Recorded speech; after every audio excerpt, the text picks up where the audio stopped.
Alcohols can be synthesized from alkyl halides via substitution reactions. The mechanism for the substitution reaction might be SN1 or SN2 and will depend on the substrate. For primary alkyl halides, the alpha carbon is very unhindered, and so it's set up to do a SN2 reaction as long as you use a strong nucleophile. Hydroxide is the reagent here and is considered a strong nucleophile.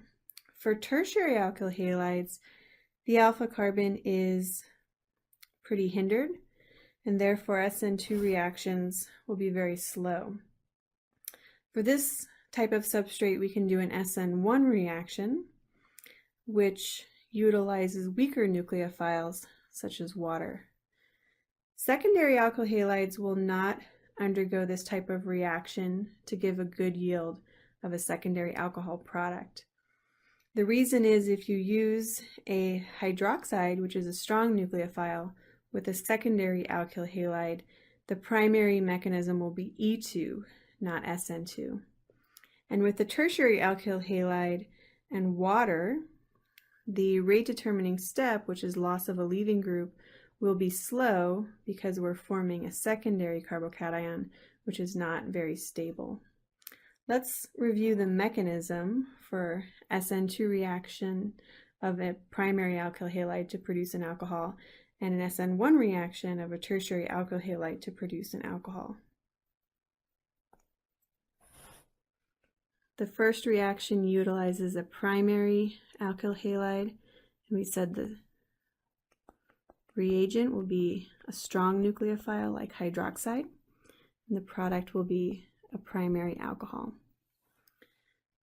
The nucleophile in an SN2 reaction does backside attack, and since it's a primary alkyl halide, the alpha carbon is very unhindered.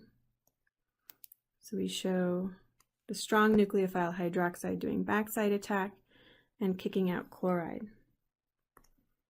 We should probably show all of the lone pairs that exist on chlorine that were not shown before.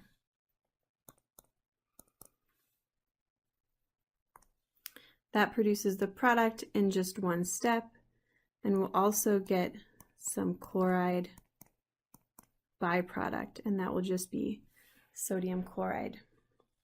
Again, this was an SN2 reaction. With a tertiary alkyl halide and water as the substrate, we'll be doing SN1 to produce a tertiary alcohol.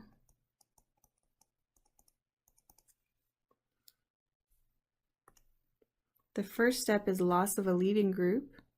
Chloride can leave because it's a pretty good leaving group, and we're forming a tertiary carbocation, which is pretty stable.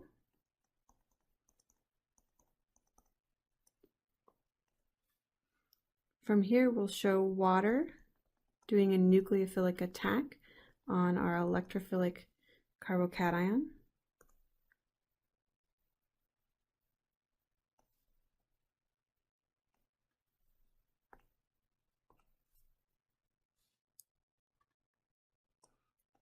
Initially, what forms is an oxygen with 2 protons and a positive charge. That can be deprotonated to form the alcohol product. We'll use water as the base to do the proton transfer. Water's there in greater amount than chloride, and it's a better base than chloride. So we'll show the proton transfer. The product of this is the alcohol that was shown, and also some hydronium ion as a byproduct.